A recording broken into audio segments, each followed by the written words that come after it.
So guys, सन Wukong और Lucifer morning star, ये दोनों ही बींग्स जो अपने अपने यूनिवर्स के सबसे सुपीरियर बींग्स में से एक हैं। फिक्शन यूनिवर्स में इन दोनों की powers and abilities mythology and Falkland से ली गई है, जहां सन वुकोंग को एक गॉड के लिए एक अल्टरनेट रिप्रेजेंट किया जाता है, तो वहीं दूसरी तरफ लूसीफर को द डेविल की तरह रिप्रेजेंट किया जाता है। लेकिन कभी अगर इन दोनों बींग्स में फाइट होगी तो कौन जीतेगा, इसका जवाब आज की इस वीडियो में हम जानने वाले हैं। तो दोस्तों, ये वीडियो काफी इंटरेस्टिंग होने वाली है, बस मेरे साथ बने रहना इस वीडियो के एंड तक। सो गाइस, आपने अभी तक हमारे चैनल को सब्सक्राइब नहीं किया तो वीडियो को लाइक करके चैनल को सब्सक्राइब जरूर कर लें, ताकि मेरे फ्यूचर में आने वाली कोई भी नोटिफिकेशन मिस न कर पाए। तो चलिए शुरू करते हैं। तो अगर हम सबसे पहले बात करते हैं सन वुकोंग के बारे में, सो सन वुकोंग, जिसे हम मंकी किंग भी कहते हैं, ये एक माइथोलॉजिकल कैरेक्टर है जो कि बहुत ही ज्यादा क्लासिक नोवेल में भी अपीयर हो चुका है। तो अगर हम बात करें इसके पावर्स की, तो इसमें पहली चीज आती है वो है सुपर ह्यूमन फिजिकल कैरेक्टरिस्टिक्स। इसके पास गॉड लाइक स्ट्रेंथ है, ये मात्र अपने एक ही पंच से पूरे मेटावर्स को डिस्ट्रॉय कर सकता है। सो गाइस, यहाँ पर मैं यूनिवर्स या मल्टी यूनिवर्स की बात नहीं कर रहा हूँ, बल्कि मैं बात कर रहा हूँ मेटावर्स की,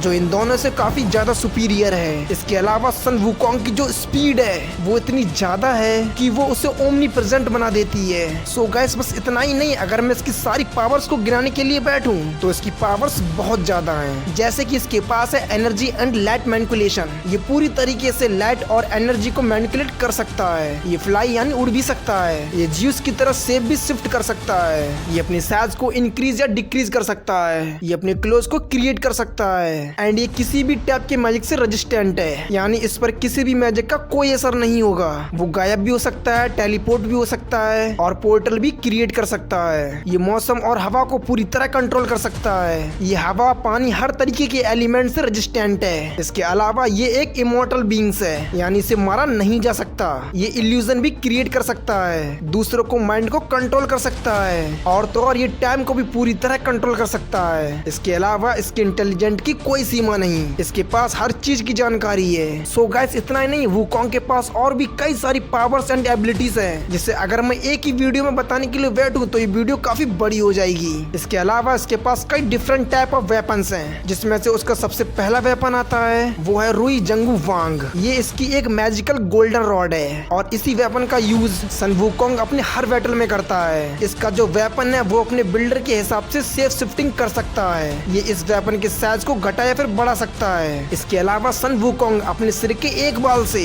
कई हजारों सन वुकोंग की सेना खड़ी कर सकता है, जिसका हर एक कैरेक्टर सन वुकोंग जितना पावरफुल होता है। ये अपने बहुत सारे हाथ, पैर या फिर सिर को बना सकता है, जिससे वो बहुत ज्यादा पावरफुल और शक्तिशाली हो जाता है। तो इतने में आप समझ सकते हैं कि सन वुकोंग किस लेवल पर शक्तिशाली है। तो दोस्तों, वहीं अगर हम बात करें लूसीफर की, सो गाइस, लूसीफर का रियल नेम है लूसीफर मॉर्निंग स्टार, जो कि ये पहले एक एंजल था। ये बेसिक रूलर ऑफ हेल है क्रिश्चियन मैथोलॉजी में। ये पहले एक एंजल हुआ करता था, जिसे कई गॉड्स ने मिलकर अपने हाथों से बनाया था। पर एक बार सभी गॉड्स की हेवन में मीटिंग हुई, जिसमें लूसीफर को नहीं बुलाया गया, जिससे लूसीफर को बहुत ज्यादा बुरा लगा। लेकिन इसमें लूसीफर चाहता था कि उसे अर्थ का गॉड बनाया जाए, और ऐसा करने के लिए सभी गॉड्स ने मना कर दिया और उसे स्वर्ग से निकाल दिया जाता है, और फिर वो हेल में जाकर हेल का रूलर बन जाता है। लूसीफर सभी एंजल्स में से सबसे ज्यादा पावरफुल था, इसीलिए इसके पास है बहुत सारी पावर्स एंड एबिलिटीज। इसके पास है गॉड लाइक स्ट्रेंथ, इसकी जो स्ट्रेंथ है वो लिमिटलेस है। जैसा कि मैंने आपको स्ट्रेंथ के बारे में बताया,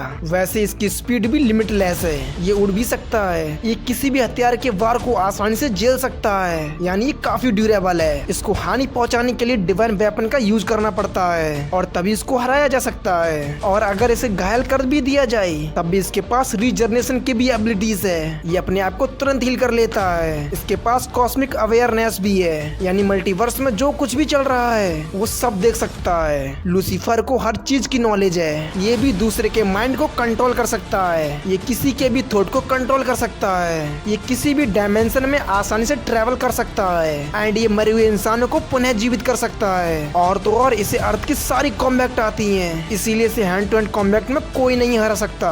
और तो और एक बार जब ये अपने फुल पोटेंशियल में आ जाए तो इसकी सारी पावर्स एंड एबिलिटीज एक अलग ही लेवल पर चली जाती हैं। सो गाइस, हम लोगों ने बात कर ली है इन दोनों कैरेक्टर की पावर्स एंड एबिलिटीज के बारे में। देन अगर देखा जाए तो ये दोनों ही बीइंग्स काफी ज्यादा पावरफुल हैं। तो दोस्तों, हालांकि कभी भी सन वुकोंग और लूसीफर के बीच में बैटल होगी तो कौन विनर होगा? तो जैसा कि मैंने आपको बताया था कि लूसीफर बहुत ही ज्यादा पावरफुल डेविल है, लेकिन हाँ इसे डिवाइन वेपन का यूज करके इस पर चोट पहुंचाया जा सकता है एंड पावरफुल डिवाइन का यूज करके उसे ड्रैप भी किया जा सकता है। हालांकि लूसीफर को मारना लगभग इम्पॉसिबल है, लेकिन उसे ड्रैप तो जरूर किया जा सकता है। आई थिंक माइथोलॉजी में ऐसे बहुत ही कम कैरेक्टर हैं जो लूसीफर को हरा सके एंड यस नो डाउट उनमें से एक सन वुकोंग भी है, बिकॉज सन वुकोंग की पावर्स लगभग लिमिटलेस हैं। सो गाइस अगर इन दोनों में कभी भी बैटल हुई तो सन वुकोंग डिफीट कर देगा लूसीफर को। हाँ पर मैं बैटल की बात कर रहा हूँ, डेथ बैटल की नहीं। एंड आप लोग हमें कमेंट में जरूर बताना कि इस बैटल में किसकी जीत होगी।